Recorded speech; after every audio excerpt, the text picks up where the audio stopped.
So the first game of the Pacific Nations Cup 2023 has just come to a close, and boy, did it deliver. Fiji taking on Tonga. The end score you can see to my side, 36 points to 20 in favour of the Fijians.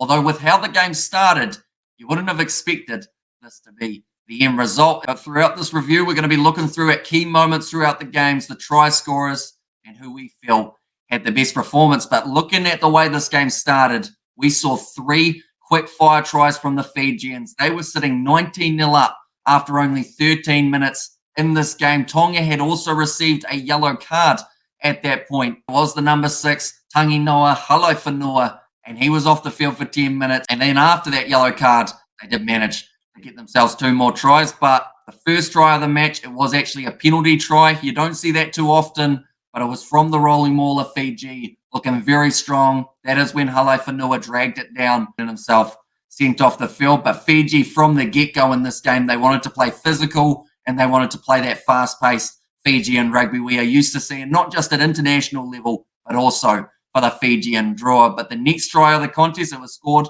by Waisia Naiatalevu. Very strong, very quick. And that was the second try. And from that moment, it did seem like we were in for a very one-sided affair between these two teams. Then the third try came.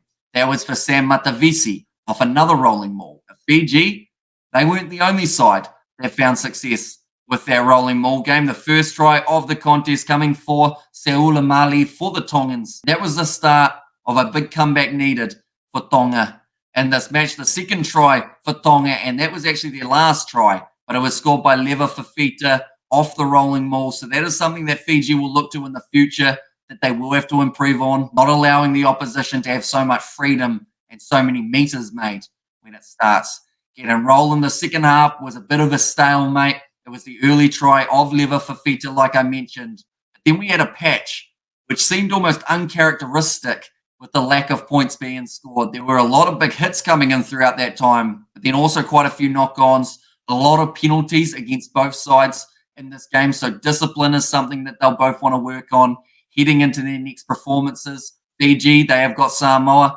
and Tonga, they have got Japan. But later on in the game, we saw the try from Joshua Tuisova. He had a little bit of a mixed game, started it very well when he ran straight over the top of Malakai Fekitoa. Just had a few handling errors along the way, but he was able to get himself the try. They had numbers, and the Fijians made the most of it, and Tuisova able to run in that try. And then the very last try of the contest for Fiji was scored by Pini Matawalu, one of the replacements who came off the bench for Fiji. Although the replacement everyone was talking about was Semi Radradra. He had an absolutely phenomenal performance off the bench for the Flying Fijians. He was everywhere. He was in that midfield, finding that next pass. He was breaking through tackles.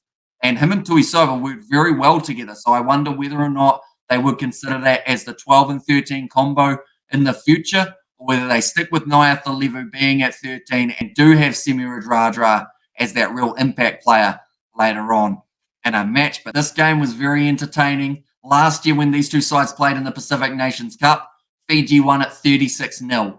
They still managed to score 36 points in this game. The Tongans able to get themselves to 20 as well. I feel like they're progressing very nicely. Both of these sides moving towards the World Cup. We've got to remember this was Fiji's first outing since last year's November internationals as a side. We saw a couple debuts in Caleb Muntz. He did all right for the Fijians off the kicking tee, but because he was with so many of his Fijian drawer teammates, it did make it that little bit easier. Looking through at the other players who were strong in this game, Tamapo, I felt, was very good on playing number 13 for Tonga in the earlier stages of the game. That was. We didn't really see him too much in the second half, but I believe that was because of the subs that they were making. Charles Piatel, he was good when he was being seen, but when he wasn't, we just lacked that little bit of magic in that Tongan backline. The Fijians, a lot of strong players throughout this game. Matavesi was doing well with his lineouts, not straying too much. The locking duo I thought was solid with Asoa Nasela and also Maya Navanua. Then also some big solid running from Albert Tuisui as another player in that Fijian 4-pack. But nonetheless, I do thank you all very much for tuning into this very short review. I think the biggest talking point of this game was the lack of coverage that people were able to find around the world. So I hope that anyone who did get to watch the game did enjoy it. I hope that anyone who didn't get to see it does get to catch some highlights on YouTube in the near future. he does get to experience the Pacific Nations Cup once again getting underway. But thank you all very much for tuning in. Do let me know what you thought of the game in the comments down below. We have got Samoa versus Japan that we are covering on the channel just around the corner. So be sure to check that out as well. I will see you all for the next one.